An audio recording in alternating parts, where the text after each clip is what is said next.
Pulisic not winning titles at AC Milan. Top 4. I don't know. Minimal expectations now. Top 4. Oh, absolutely. I mean, this AC Milan is piecing together, and I still think they're a right winger away, depending on where Pulisic plays. Striker They've away. got Chukwueze. Giroud, you're on borrowed legs. That's for sure.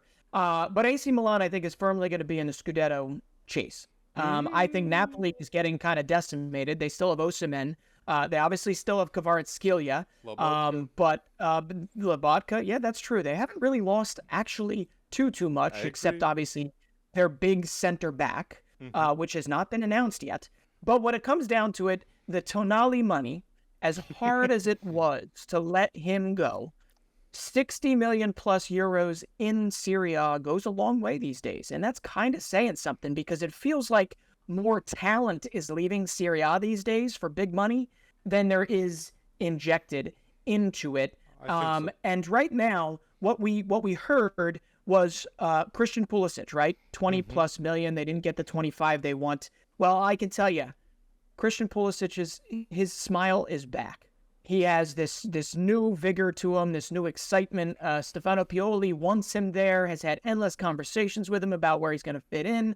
We're all looking at it. He's not going to play in his preferred left wing space. But now you've got a front 3, potentially front 4 of Rafa Leao, of Olivier Giroud, and you've got Christian Pulisic, and now you need maybe one more piece in there. Whether Pulisic plays at the 10 or he plays at right wing, if you can get one more piece in there, I can safely say that potentially AC Milan is a Scudetto favorite, okay? And if that piece happens to be Samuel Chukwueze, I will definitely say that could be a Scudetto favorite to me.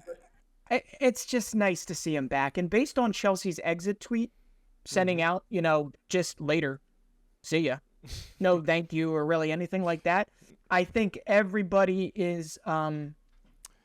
You can rightfully argue and litigate his efficiency, his injury record, his whatever, his exit statements about wanting to play more. But my goodness, the man played 150 games or so for Chelsea, and in the last 50 or so, the majority of them have been coming off the bench. So any person that leaves and says, thank you, but I want to play more, this isn't an earth-shattering moment. He's speaking facts, and he's going to AC Milan to have an impact, and I believe that he absolutely will.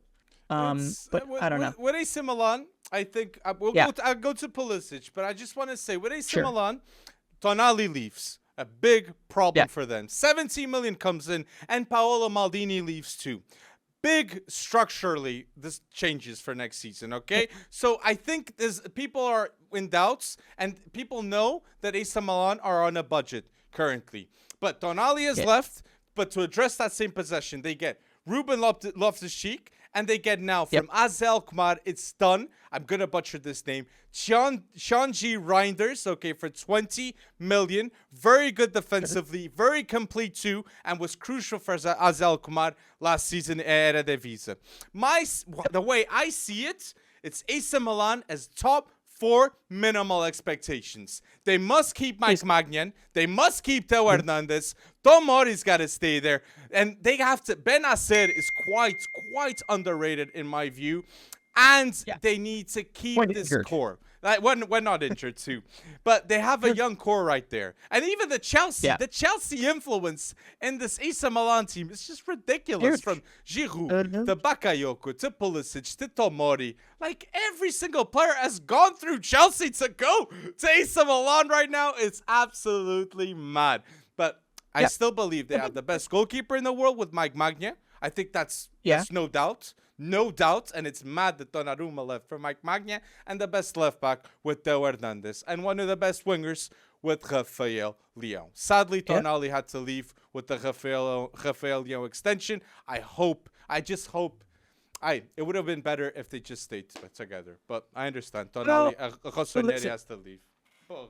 Yeah, and I think Tijani Reijnders is definitely not an upgrade to Tonali or an upgrade per se. But I think he's going to wind up being a massive, massive piece for them. kind of like Toon Koopmeiners, who came from the Eredivisie as well. This guy actually creates. He creates. He does really well. He's very, very sound defensively, but I believe he was 4th in the Eredivisie in shot creating action. So he's very progressive in that sense. And he was only behind Orkun Koksu and a certain Dusan Tadic, who we'll talk about in a minute. So that's pretty great limited company up there. So I think Tijani Reijnders is going to have more of an advanced role than people think, with Loftus-Cheek, with Benacer hopefully coming back. And like you mentioned, I think the biggest coup for AC Milan right now, as Serie A is bleeding a little bit of talent, all across the board, the biggest coup for them so far is keeping Theo Hernandez, is keeping Mike Maignan, and keeping Rafa Leao with the extension. That is massive, massive, at the expense of Tonali. But listen, about the whole Christian Pulisic thing, one of these teams is playing Champions League football this season, and the other is not. Okay, so for me, when it comes to a U.S. men's national team type of approach here, I am happy to see CP 11 now, or is that what he got? Yeah, 11. Yeah, I'm happy to see him going to be able to continue to play ball in Europe. And Chelsea will continue to get. No, listen, Chelsea had to offload him. There's no doubt about it. Exactly. I get it. When he came for 70 million euros back then, a lot of it was also marketing. But I think he won a Champions League. He scored goals in big finals and semifinals. Was it the happy ending I think everybody wanted for him? How much would you grade Pulisic at Chelsea at his time, from D to A? I don't know. It's kind of tinged negatively right now, but I'd say C+, B-. C+. I think C+. Completely agree. Yeah. Champions League goals, that's important. But without injuries, I think we'd be talking the B+ maybe. And with more opportunities too. And that's what AC Milan, I think, will bring to Christian Pulisic. Yeah, but before we move on from Serie A, are you worried, even in the slightest bit, are you worried about, like Brozovic leaving for Saudi Arabia? I mean, there seems to be a little bit of a talent bleed going on. You're losing Milinkovic-Savic from Lazio. That's humongous, considering how many big-time Champions League contenders wanted him at one point or another over the last few seasons. Marcelo Brozovic did not have a great season last season, but the season before that, if I remember correctly, he was one of the best in the world? Or was that 3 seasons ago? World Cup. He still is, but you're losing. I mean, Kulusevski, we knew that was happening going, but Hamed Traore going for 25, not the biggest going on. But it feels like there's a broader issue of Serie A letting talent go and not necessarily bringing in as much as we expected them to. So hopefully that changes in the next coming months as the transfer market peters out some. De Ligt, KJ Kim now, but I still want to say on the AC Milan front, AC Milan must sign a striker for next season. That problem must be addressed. We love Giroud. I think Giroud should stay. Definitely a great substitute striker. But sign a player like Taremi, Okafor. Danjuma is a risk, but still a very good player. But Okafor, Taremi, or even Balogun, those would be good signings from my point of view for AC Milan next season. But people, tell us in the comment section down below your expectations from AC Milan next season. Top 4, Scudetto. Tell us. And the Pulisic. What would you grade Pulisic his time at Chelsea? And tell us anything related to AC Milan in the comment section. And like this video.